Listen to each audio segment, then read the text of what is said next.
Okay,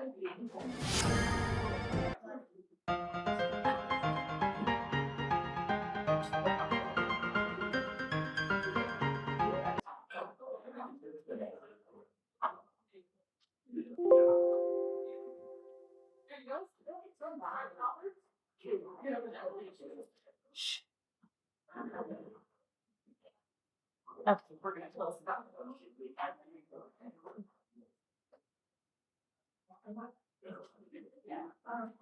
Now, I know you guys studied chemical reactions last year, but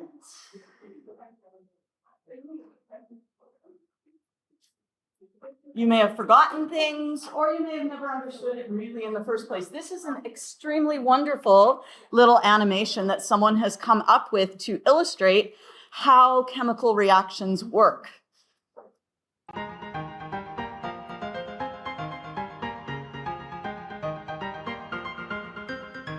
And it's got a catchy little tune.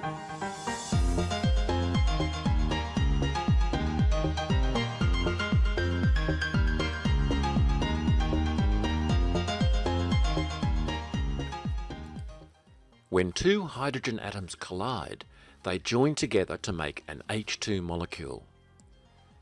We'll show this join as a bond between the atoms. You can also see the unused bonds on the separate hydrogen atoms that haven't collided yet. Shall we put on some subtitles? Because I think he's Australian, so if you don't catch his accent. Okay, so we'll just go back a little bit.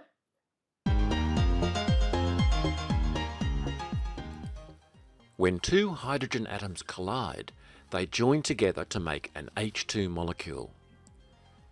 We'll show this join as a bond between the atoms. You can also see the unused bonds on the separate hydrogen atoms that haven't collided yet.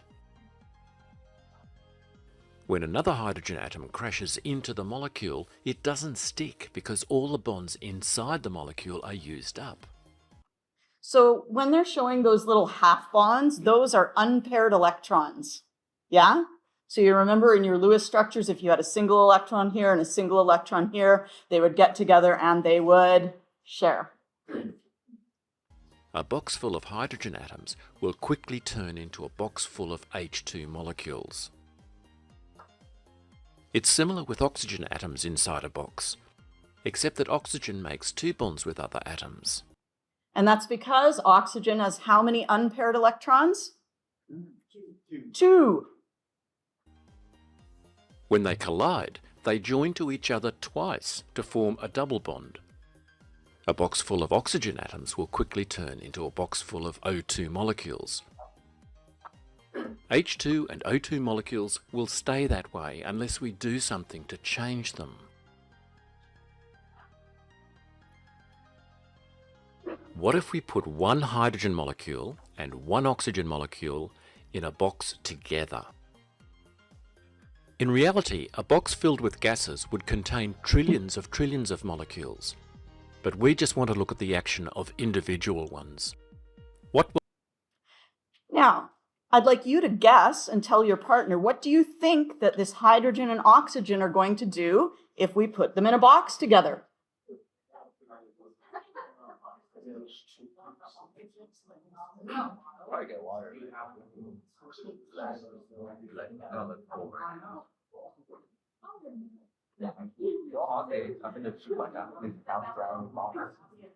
Okay, shall we see?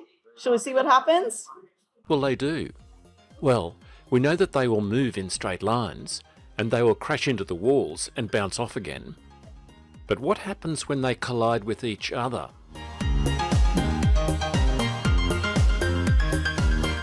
Nothing. They just... Oh, nothing. Interesting. Let's take a little more look. Just bounce off. Well, that's not surprising because the molecules are using all their bonds and don't have any left over to reach out and join to other atoms. But what if we light the gases with a flame? Oh, now what if we heat it up? Ooh.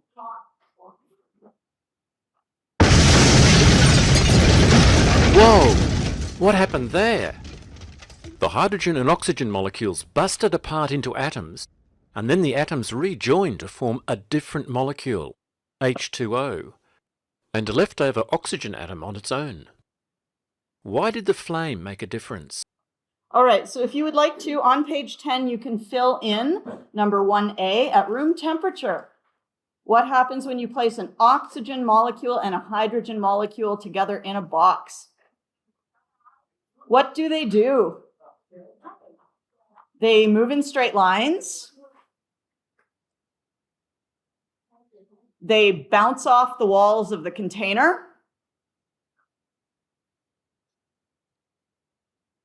And they bounce off each other. Do they do anything exciting? No. So those were three things. They move in straight lines. They bounce off the walls of the container. And they bounce off each other.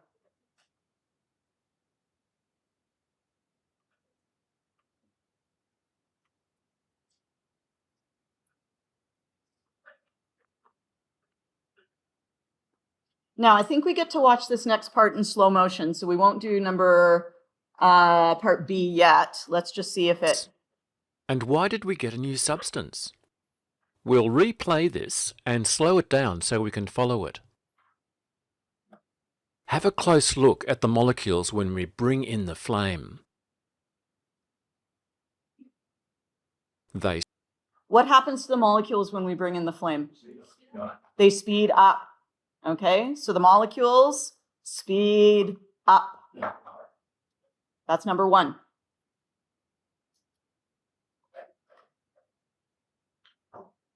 Speed up. That's what heat is. The hotter, the faster. And when these faster molecules crash into the walls, or each other, they burst apart into atoms. Okay, so what happens to the molecules when they crash into the walls or each other with more energy?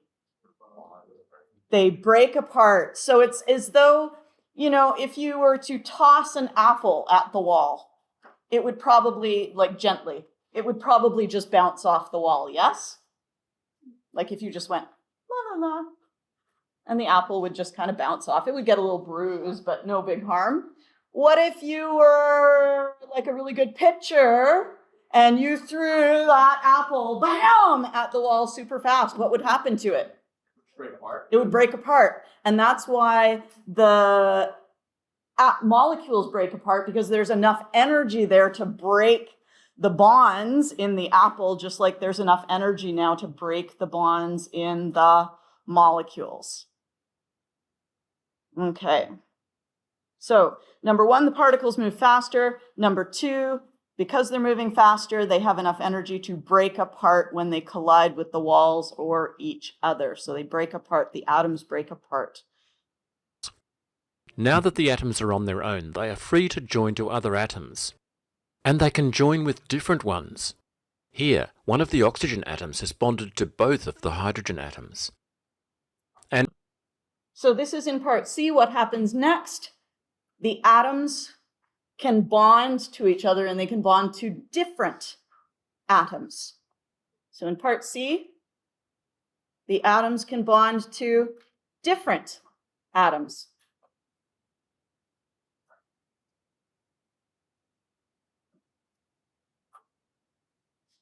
And because its valency is 2, it has no unused bonds left over. But the other oxygen atom missed out on getting any hydrogens at all, so it's got 2 unused bonds and is on the lookout for other atoms to join to. And we've run out of hydrogen atoms because we only started with 2 and the other oxygen got them both. But we can fix this by putting an extra H2 into the box at the beginning. Let's do that and light this candle.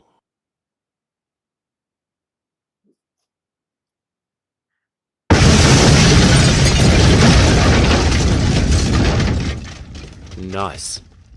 That was even louder.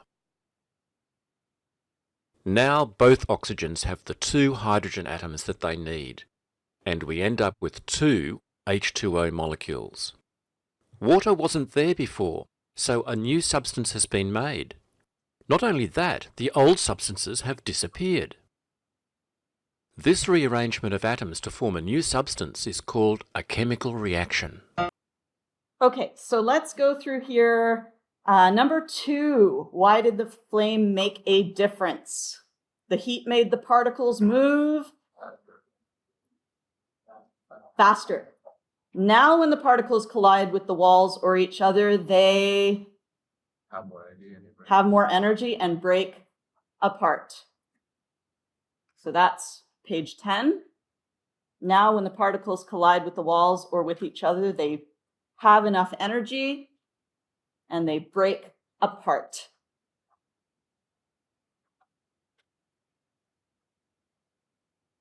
Number 3, when atoms are on their own, they are free to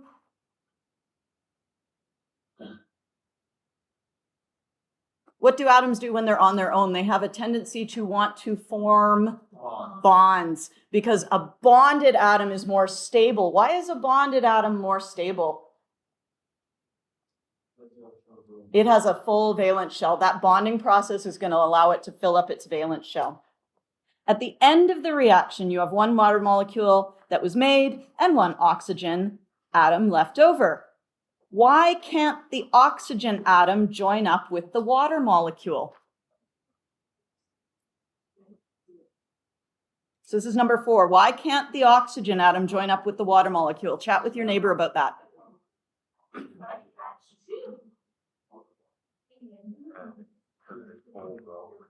No invitation.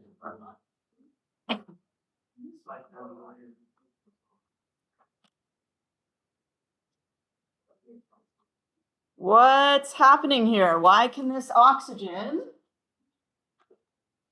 here not bond with this oxygen, this water molecule?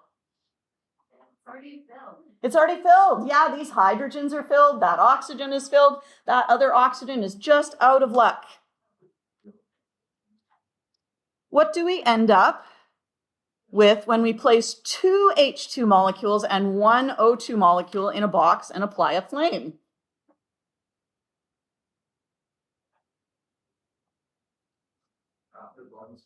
Can you guys, so the bonds break and new bonds form, and what do you end up with? 2 water molecules. Yes, 2 H2O molecules.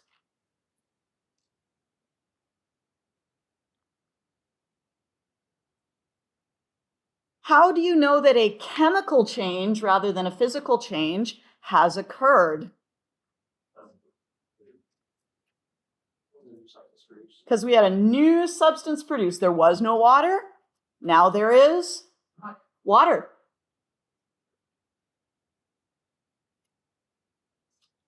New substance produced. There was no water. Now there is water.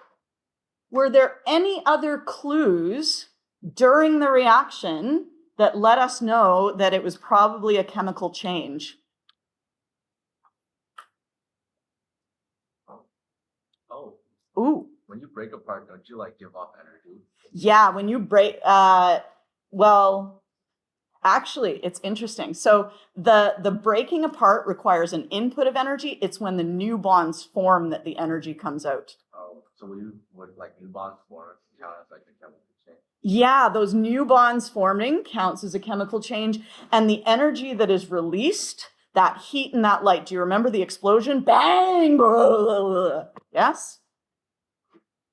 Y'all are looking like you don't remember that. We might need to watch that again. Let's go see. Oh, where did it go? Oh. Here we go. Watch for the clue of the chemical reaction.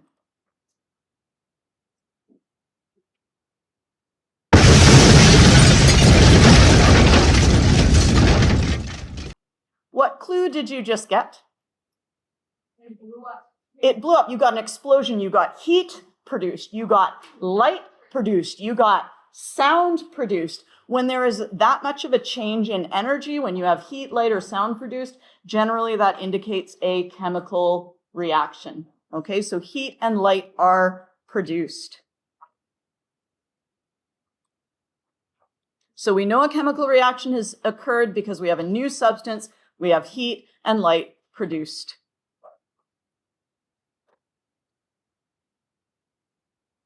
All right.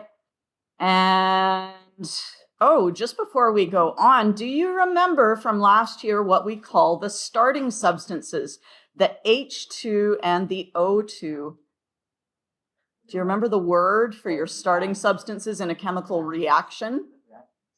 Reactants? They are called the reactants. Reactants. That's number 7A, reactants.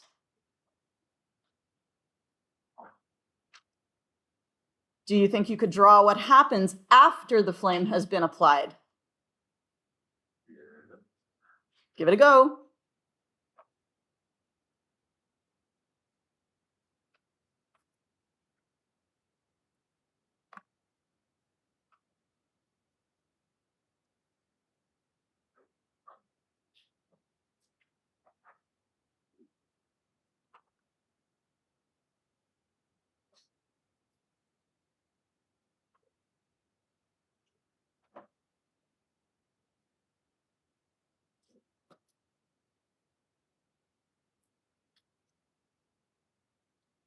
Okay. Let's go back to the video and keep watching. Nice. That was even louder. Now both oxygens have the 2 hydrogen atoms that they need, and we end up with 2 H2O molecules. Water wasn't there before, so a new substance has been made. Not only that, the old substances have disappeared. This rearrangement of atoms to form a new substance is called a chemical reaction.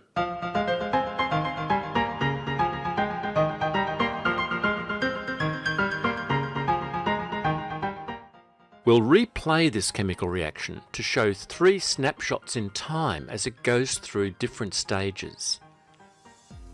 At the beginning, there were 2 H2 molecules and 1 O2 molecule. So you can flip to page 12 now. And number 8, we've got those 2 water molecules that were formed at the end. What are those substances called? Those are called the products. Okay, we start with reactants, we finish with products. These starting substances are called the reactants. When the flame busted them apart, there were 4 separate hydrogen and 2 separate oxygen atoms. Then each oxygen atom joined with 2 hydrogen atoms to make 2 H2O molecules, which are called the products of the reaction. We'll now show how the old bonds break and the new bonds are made. To do this, we'll use structural formulas which show the molecules as symbols joined by sticks. Now, there's nothing for you to fill in here, so you might as well just watch up on the screen. If I can make it play again. There we go. When the reactant molecules are pulled apart, the bond inside each H2 and the double bond inside the O2 are broken.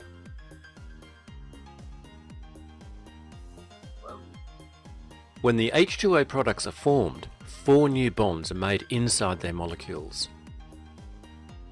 There's a whole bunch of you not watching the animation, and I'm wondering why. We're going to do it again. Reaction. We'll now show how the old bonds break and the new bonds are made. To do this, we'll use structural formulas which show the molecules as symbols joined by sticks. When the reactant molecules are pulled apart, the bond inside each H2 and the double bond inside the O2 are broken.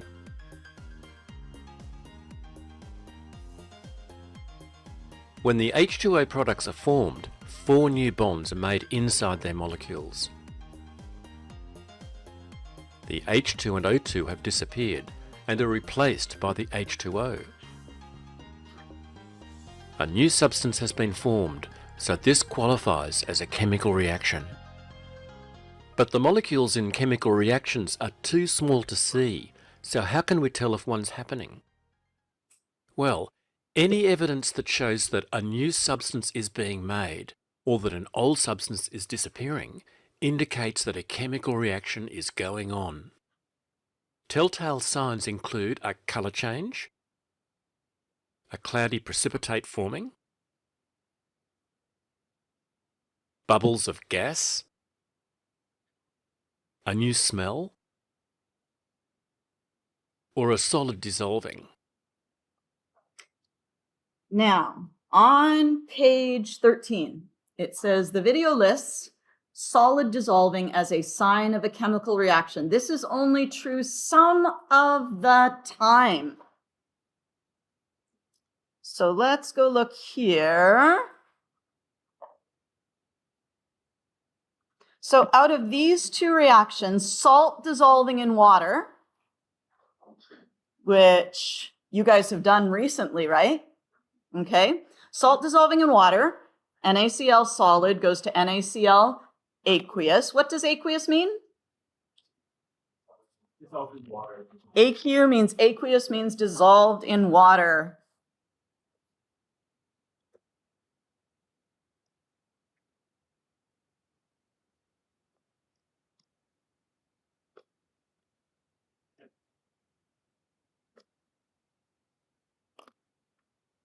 And then we have iron dissolving in acid. Okay, so if you were to put an iron nail into some acid, eventually it would dissolve.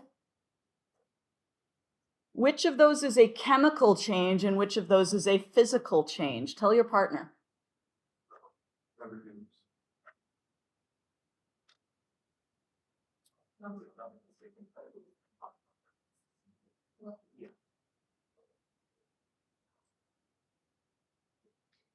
Is salt dissolving in water chemical or physical? Physical. Physical, because we start with NaCl and what do we finish with? NaCl. NaCl. We've just had a change of state.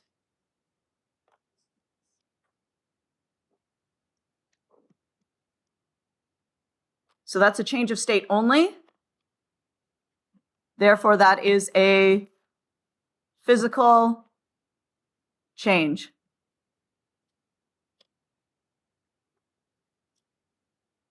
How about dissolving iron in acid? Chemical. That is chemical. How do we know it's chemical? Because there's a new substance. We have two new substances.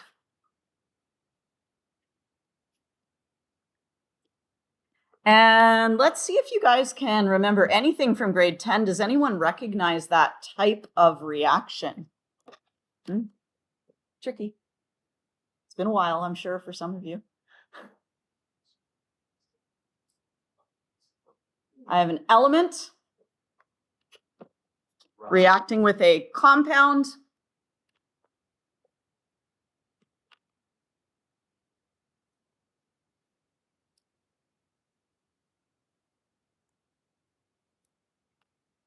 And if you look at this, this iron is taking the place of the hydrogen, yeah? And the hydrogen is getting kicked out, right? And now the hydrogen is on its own and the iron is now paired up. Does anyone remember what that type of reaction is called? Starts with an S.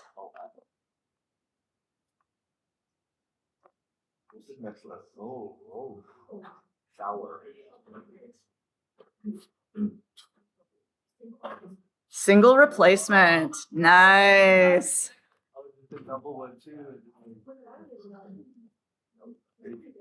Don't worry, we're going to get to a review of all of those, okay? But just thought, since it was here, we might as well go through that. Okay, so new substances, therefore. Let's see if everyone's here. Nathan is here. V is here. This one is not in this room. Ari is down in the Learning Center. Okay, and Annette is not here. Thank you. We had new substances and therefore we had a chemical reaction. Okay. And guess what? We had a gas.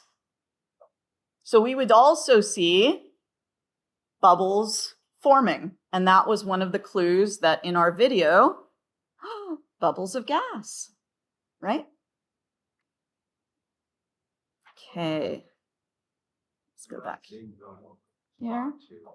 Now, 10b, the video lists bubbles of gas as a sign of a chemical reaction. This is only true some of the time. Which of these two reactions is a chemical reaction and which is a physical change? Tell your partner what you think. Which one is a chemical reaction and which one is a physical change?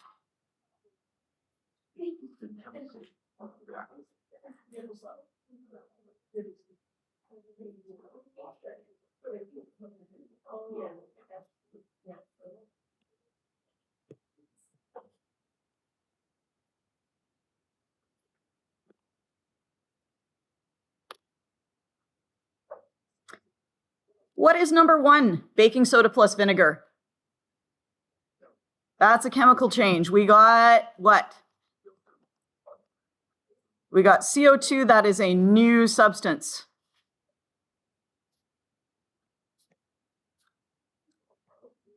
We got 3 new substances, and the CO2 made bubbles. How about water liquid becoming water gas?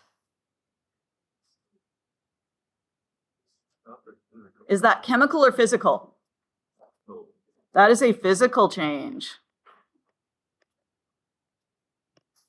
We have no new substance, just a change of state.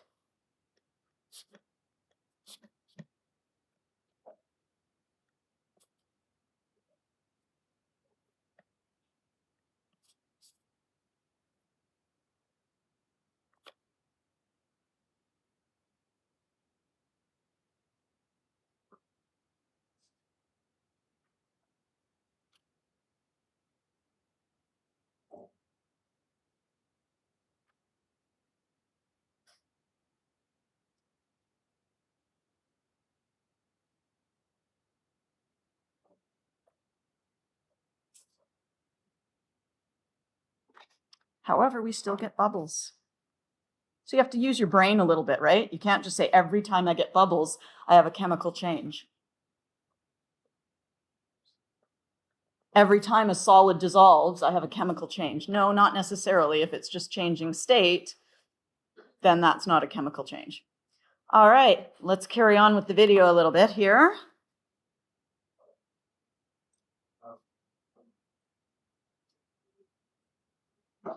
The breaking of old bonds and the forming of new bonds changes the energy inside the molecules too. So heat, light, and noise can also be signs. If the bonds in a reaction release energy, this goes into the surroundings and heats them up. Do you guys remember what this type of reaction is called? Where it releases energy to the surroundings, it starts to feel hot. Exothermic? It is exothermic. So that is number 11. Oh, hang on. Let's see. If the bonds in a reaction release energy, this energy heats up the surroundings. Oh, hang on. Moves into the surroundings.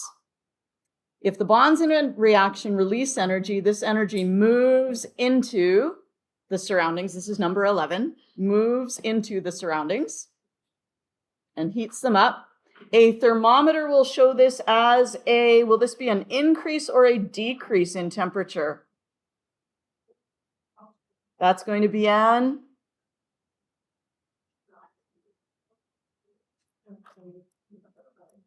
no? Okay, we'll go back a little bit and we'll watch it again. Okay.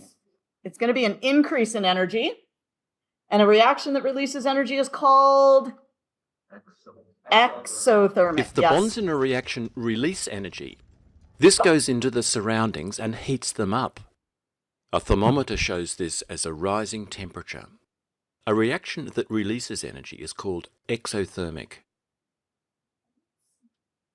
If the bonds absorb energy, this is pulled out of the surroundings and... Okay, so if the bonds absorb energy, this energy is... Endothermic.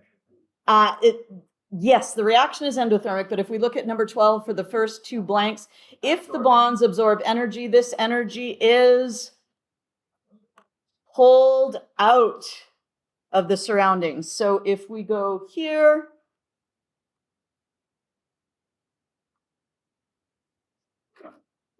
so this energy is pulled out. Are there any other blanks that anyone missed that they'd like gone over? We're good?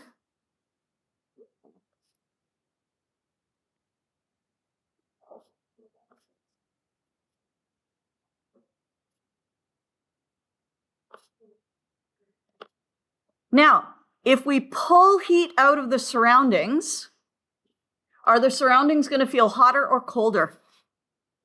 We pull heat out of the surroundings. Colder. So this is going to show a decrease in temperature. And a reaction that absorbs energy is called, do you guys remember? Endothermic.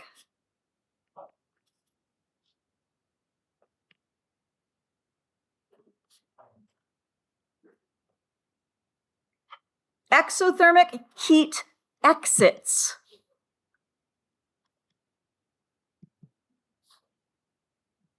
The reaction. In endothermic, heat enters the reaction.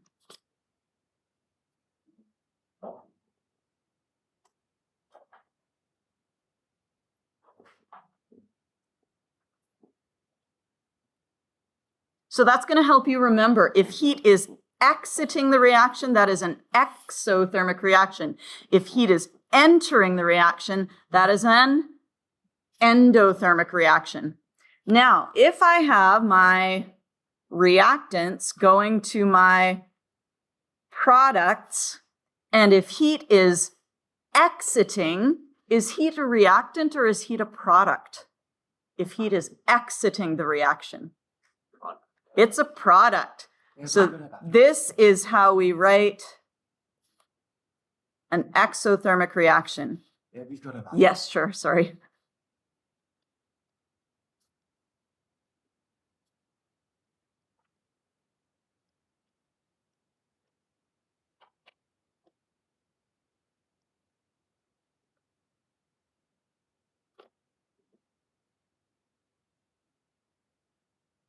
That's why it feels hotter, because it's making heat. Now, if we have an endothermic reaction and heat enters the reaction, is heat a reactant or a product? It's a reactant.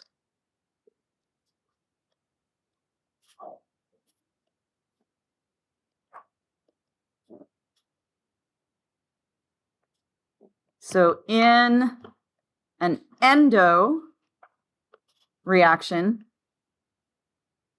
heat is a reactant.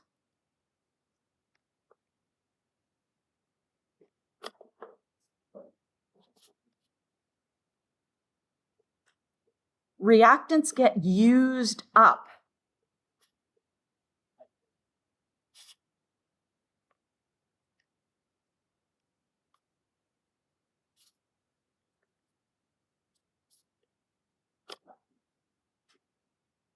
If the heat is getting used up, is it going to feel warmer or is it going to feel colder? It's going to feel colder.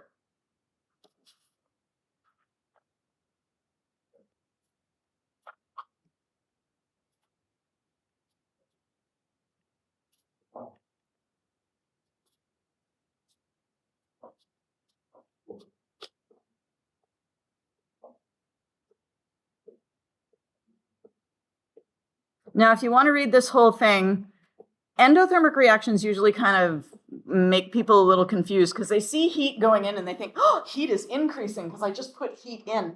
But what we're actually doing is we are sucking movement energy, kinetic energy, out of the surroundings. The reaction is absorbing it as a reactant, it's using it up and it's turning that kinetic energy, that movement energy, into stored energy, which makes the particles actually move slower. Okay, so we're taking kinetic energy, the energy of movement, we're turning it into potential energy, so we end up having less kinetic energy. Okay, so these particles have less kinetic energy, they move slower, and therefore the temperature is lower. We are going to talk a lot more about this later, so if you're feeling confused by it, don't worry. Okay, but I wanted to get the first taste of it in here so that you've seen it before, so that when we come across it again, you can be like, okay, I've kind of heard these terms before. All right. All right, let's continue watching our little video here. Cools them down. A thermometer shows a falling temperature instead. A reaction that absorbs energy is called endothermic. Each reaction is unique and has its own combination of signs. Different chemical reactions are happening everywhere all the time. Right now, the bonds of the molecules inside your body are being broken and new bonds are being made. Old substances are disappearing and new substances are being formed. In fact, chemical reactions are keeping you alive.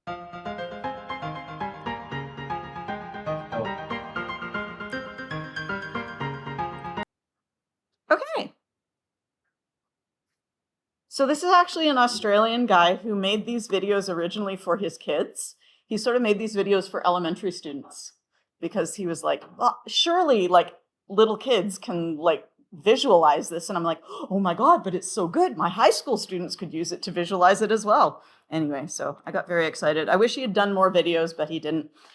And the energy that is required to break the bonds in the reactants, he didn't mention that, but that is called the activation. Okay, my pen is playing tricks on me. Let's see if I can make it right. Oh, maybe I have to close this and open it again. Okay, let's try it again. Yes, of course you can. Oh, look, there it is, written 7 times. This is called the activation energy. I don't know why it's so low on the page. That's okay.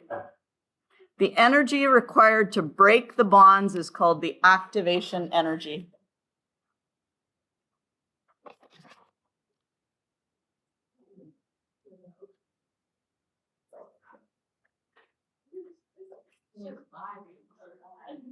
Okay.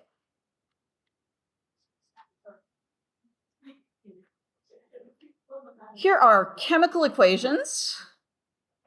I think actually I'm going to let you do this one. Should we watch the video or just do it together? What do you guys think? Together? Okay. Because you probably know much of this from grade 10.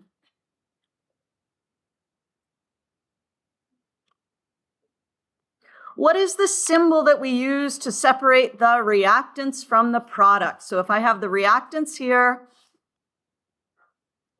and I have the products here, what do I write in between them? Oh, I heard someone say it. An arrow.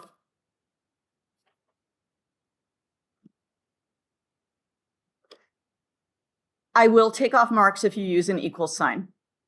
Okay, do not use an equal sign.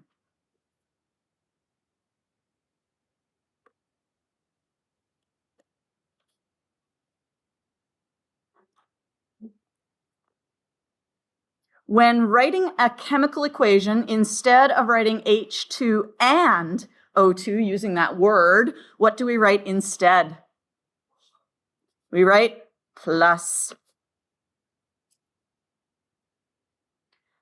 To accurately represent the number of particles taking part in the reaction, we always write numbers in front of the molecules. So for example, we might have 2H2 plus O2. Okay, so we've got that number in front of the H2, showing that there are two H2 molecules.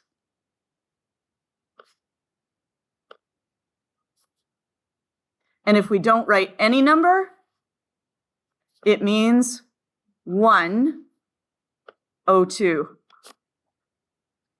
Do you know what those numbers are called? You remember that from grade 10?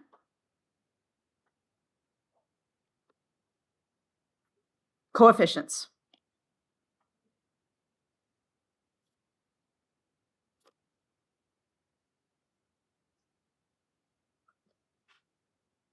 Now, let's take a look at our water reaction. 2H2 plus O2 gives 2H2O.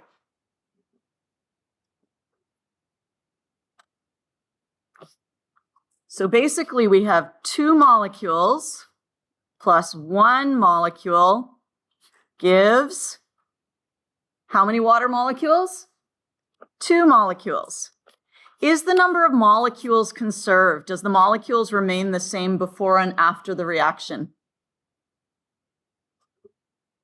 No. How many molecules do we have in the reactants? 3 molecules. And on the products, we have only 2 molecules. So the number of molecules conserved, no.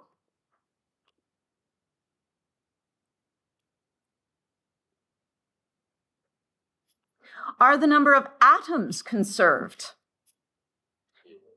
Yes, because if we look, we've got 2H2. How many H's is that? That's 4 H atoms, right? 2 times 2 is 4. Plus O2, how many oxygens do we have? You guys are killing me. How many oxygens do we have? 2 O atoms. And then in our products, we have 2 H2O. How many hydrogen atoms do we have? 2 times 2 is 4 hydrogen atoms. And how many oxygen atoms do we have? 2 O atoms. So have we conserved the number of atoms? Before the reaction, we have 4 plus 2 is 6. After the reaction, we have 4 plus 2 is 6. Did we conserve the number of atoms? Yes. Yes. Is the number of atoms of each type conserved? Do we have the same number of H atoms before and after? Yep. 4 H atoms before, 4 H atoms after.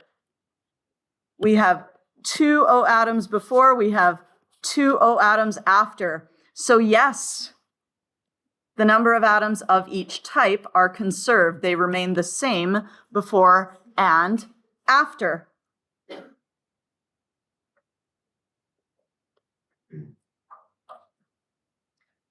So the law of conservation of mass, does anyone know the law of conservation of mass? Matter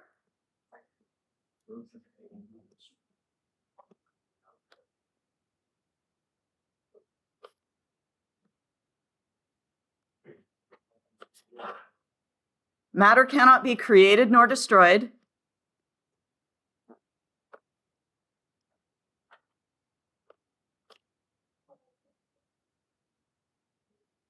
Atoms can only be rearranged.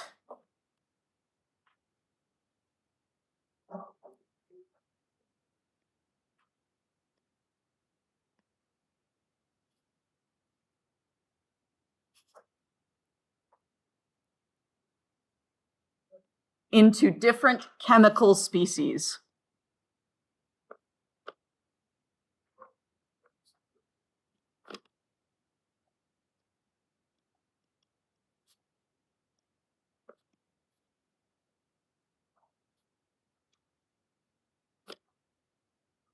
And if you're like, what the heck is a chemical species? It just means a chemical thing.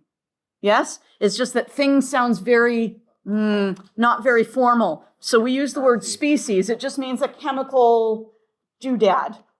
Okay? But we won't say chemical doodads because that doesn't sound very good. Okay? So they can just be rearranged into different chemicals. But we'll say chemical species.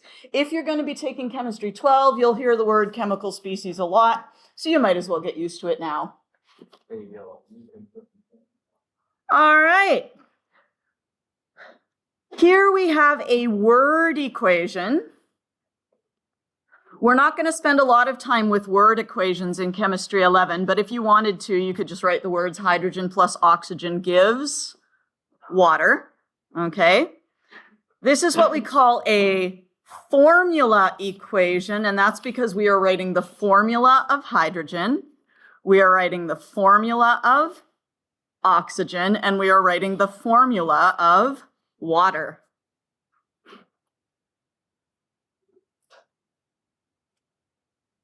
And we're very soon going to be getting into balancing equations. So what one does when one balances equations is you go down and you write down below. You don't have to write it, but for most people it's helpful to do that to start with. And you say, how many H atoms do I have? I have 2 H atoms on the left, and on the right-hand side I have 2 H atoms. On the left-hand side, I have 2 O atoms, and on the right-hand side I have only 1 O atom. Is that a balanced chemical reaction? No, you have to have the same number on each side. Can I balance the reaction by adding a subscript to that O? Would that be okay?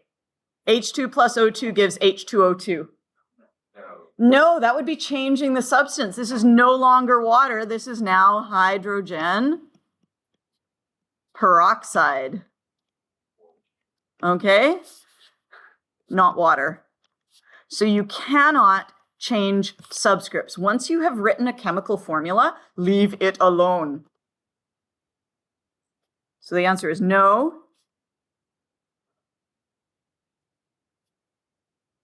If you change the subscripts, you change the chemical species.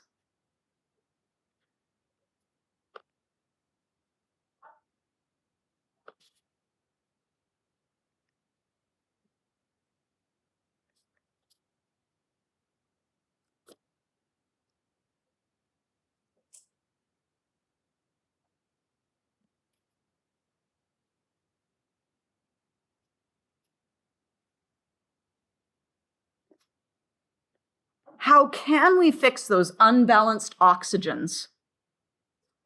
What do we use? We use a coefficient.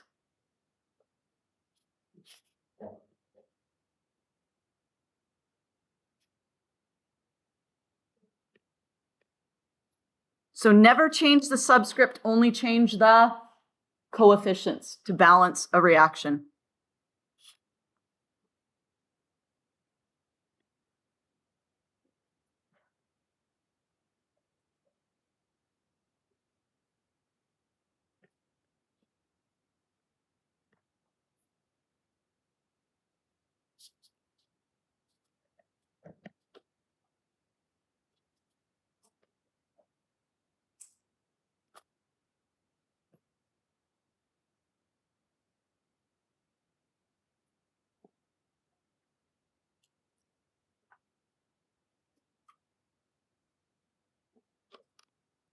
Whoops. I didn't actually balance it. I just threw a coefficient on. So we actually need to have a 2.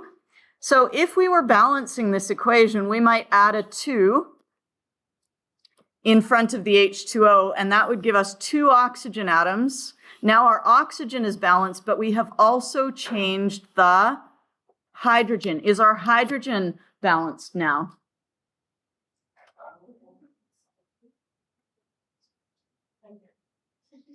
If I just put the 2 in front of the water, No, I would also need to put a 2 in front of the H2, which would now give me 4.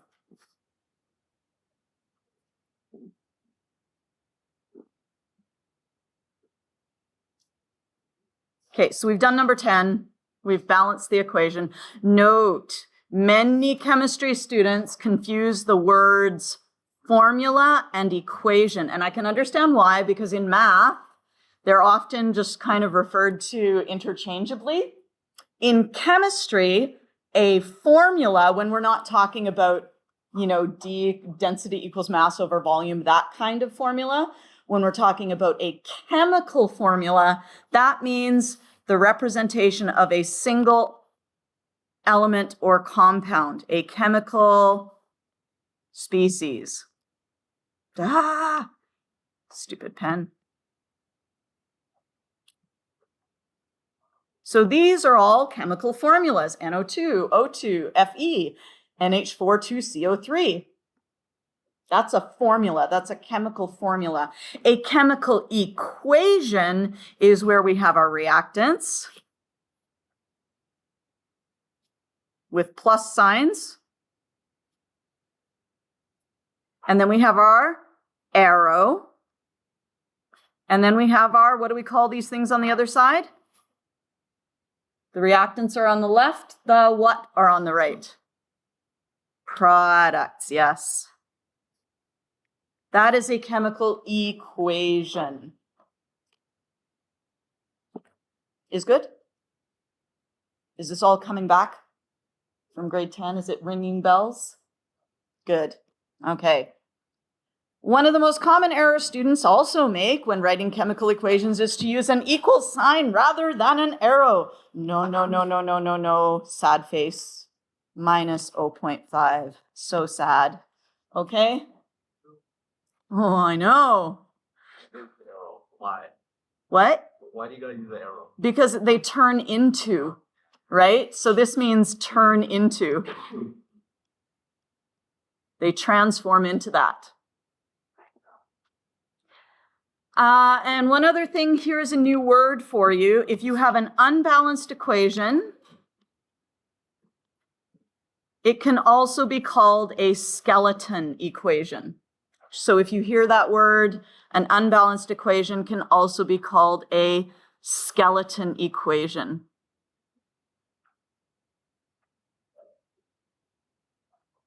So let us write a word equation for the following statement. Aluminum metal. So we would just write aluminum.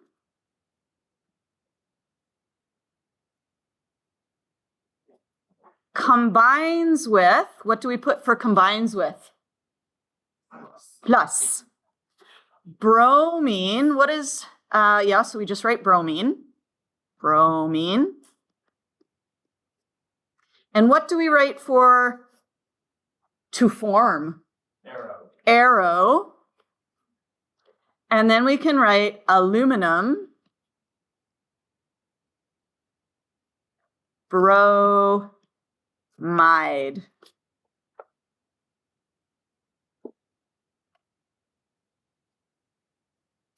Now we're going to change that into a skeleton equation, an unbalanced equation.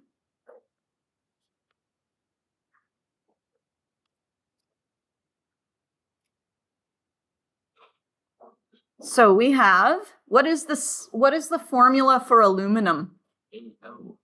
Al. And do you happen to know if aluminum is solid, liquid, gas, or aqueous? Solid. It's a solid. If you know the state, why not just start putting in states that you know, okay?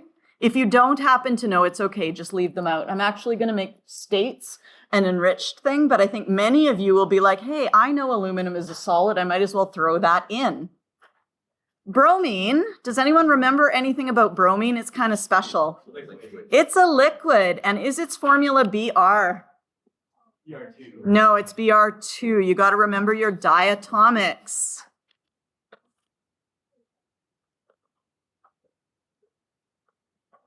Now, here's what I see many, many students do. Do not write this down. They see Al and Br2, so they write AlBr2. Yes. What is wrong with that?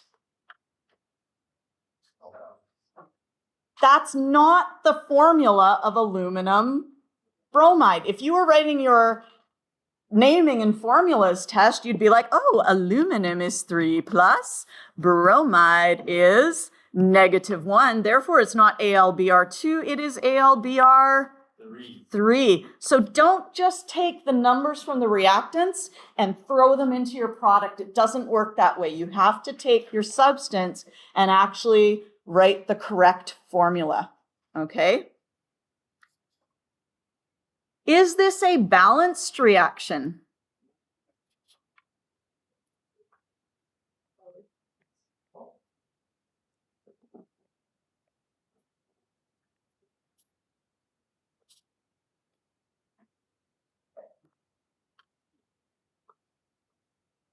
Well, what you can do is you can say, how many Al do I have? I have, on the left-hand side, I have 1.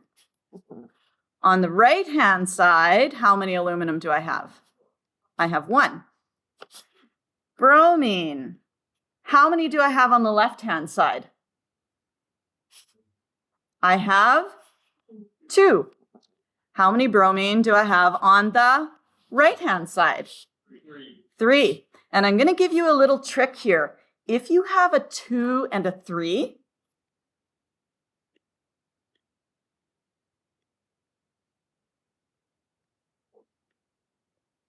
the lowest common multiple is 6. Can I just call it the LCM?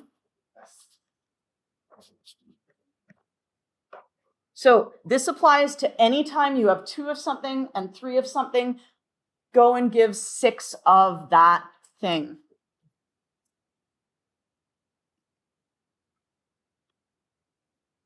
So what we're going to do is we're on the left-hand side, we're going to turn our bromine from 2 into 6. How can we do that?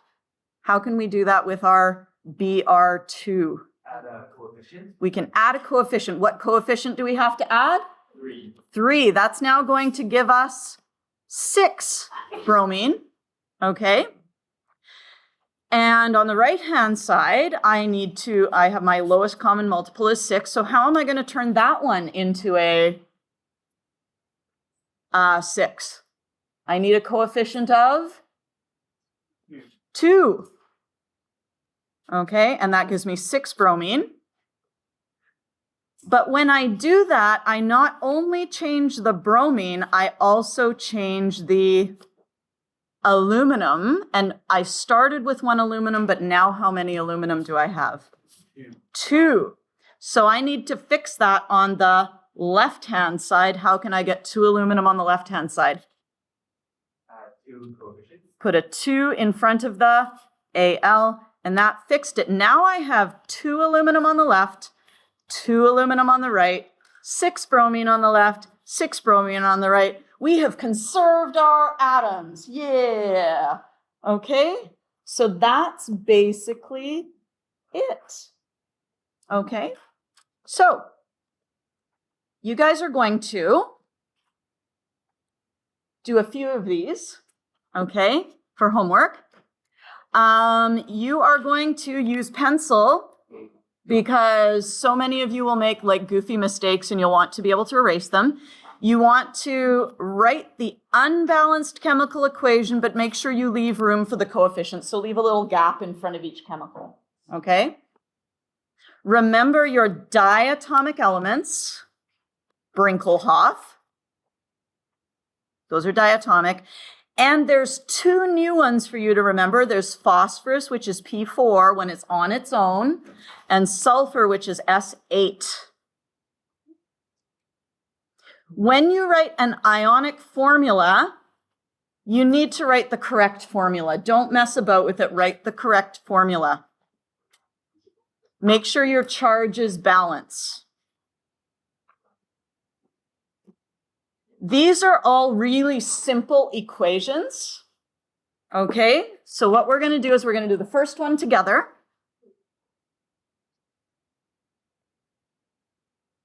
Zinc metal. What is zinc metal? How do we write the formula for that? Zn. Solid, liquid, or gas, do you think? Solid. Okay. We have sulfur powder.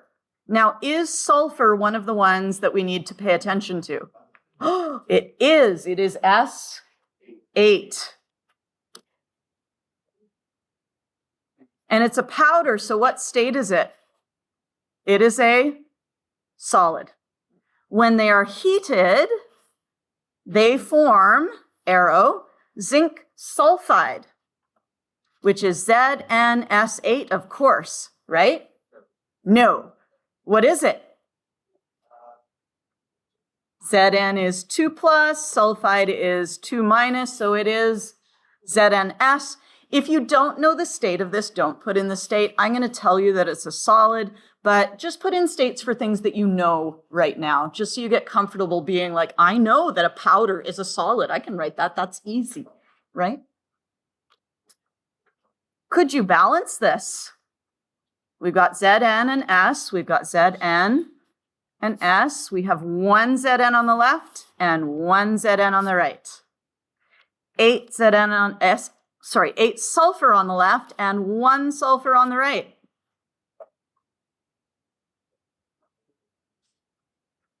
What do we need to put in there to balance our sulfur? 8. That means we now have 8 sulfur. How many zinc do we have? We also have 8. Uh-oh, we have unbalanced our zinc. How can we fix that? We're going to put an 8 here, okay? And that fixes that. So what I would like you to do for homework is to do numbers 1 through 6. Or actually numbers 2 through 6.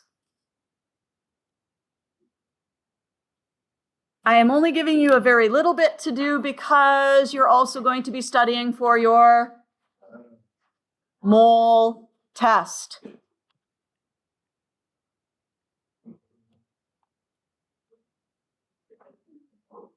So you've got 5 questions to do here.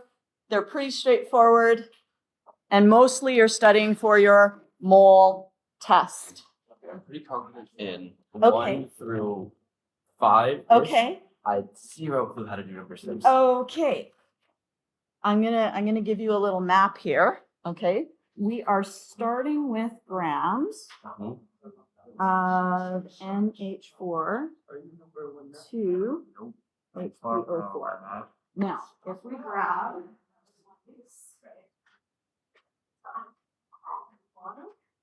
Because I was looking at this and I just got yeah. utterly So confused. you can say, oh, I've got grams. Mhm.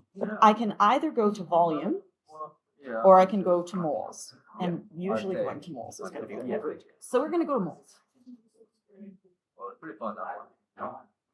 of NH4 H2O4. So far, so good? Yep. Okay. Now, we want the number of ions, so we're going to have to change substances at some point, right? Yeah. Because, right? So we can go from moles to volume of a gas to volume of a solution or to particles. Particles. So you're going to go to the number of NH4 to H2O4. Okay? I'm not going to write the whole thing down because you're brilliant. You can Yeah. figure that out. Okay. I don't think I'll have enough time. No, it's okay. It's okay. But you're going to get the idea of it, right? Yeah. So now we're here, particles A, NH4 to HPO4. What could we convert it into? Particles B, which would be ions. Yeah, NH4 plus ions. So I'll write this in here. But how do you figure out how many there are in that amount? HPO4. How many ammonium ions are there in NH4 to HPO4? 2. 2. There you go. The answer is 2. The answer is 2. The end. So your particle couldn't- ratio, the particle ratio is found from the chemical formula. Oh, It's just that easy. it's that easy? Yes. It's worded in such a confusing way. right? Like there's Yeah. nothing else to it. The particle ratio is it's- the ratio it's between this basically just- particle and that particle. You could just Yeah. disregard the grams here and just how many ammonium ions is in there. Yeah. I have to. Yeah. Yeah. Yeah. Okay. Anyway, you're getting the hang of it, so that's good. Yeah. 4 plus ions. So you can finish this next time if you want to. Okay. No, I finished all the You other finished all the questions. rest of it. I can mark that and then I can give you this one to do next time. Okay. Okay. Cool. To finish my. Yeah.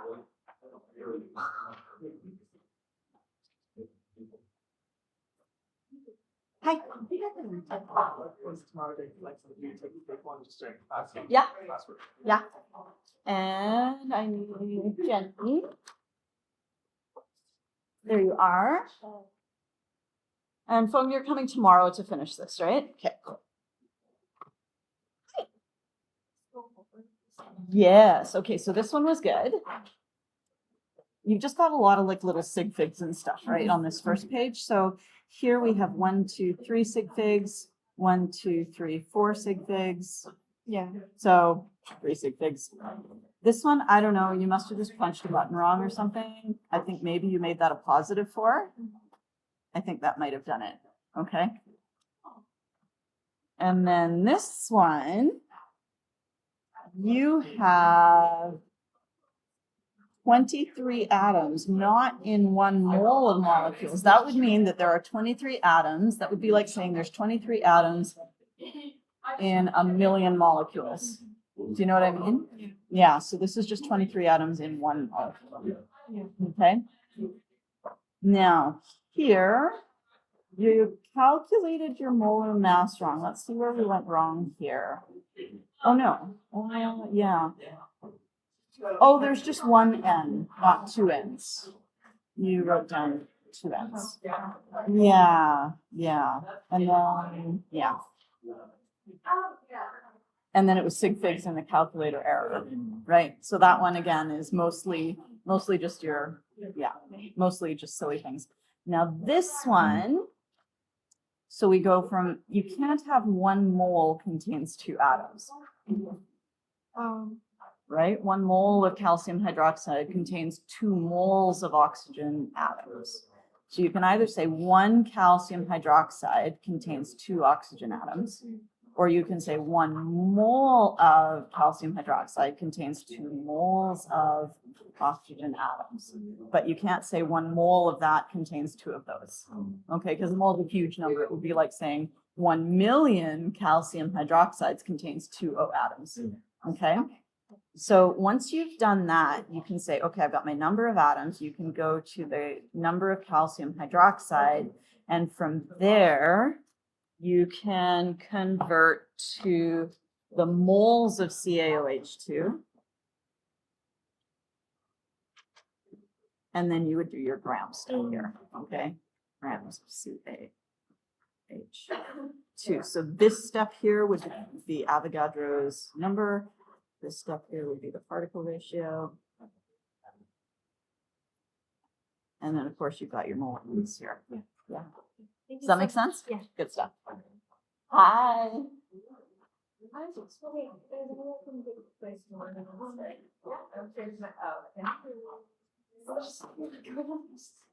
Discuss pressure right now. I'm just sorry. Oh, she had me grade 11. I know. It's all right. Sorry, or your semester. And you know what? You don't always have to be your right person every single time. But I just wish. I know. Yeah. Yeah. Yeah. Sorry. I'm so good. Don't be sorry. Yeah. Like, okay. Thank you. Oh,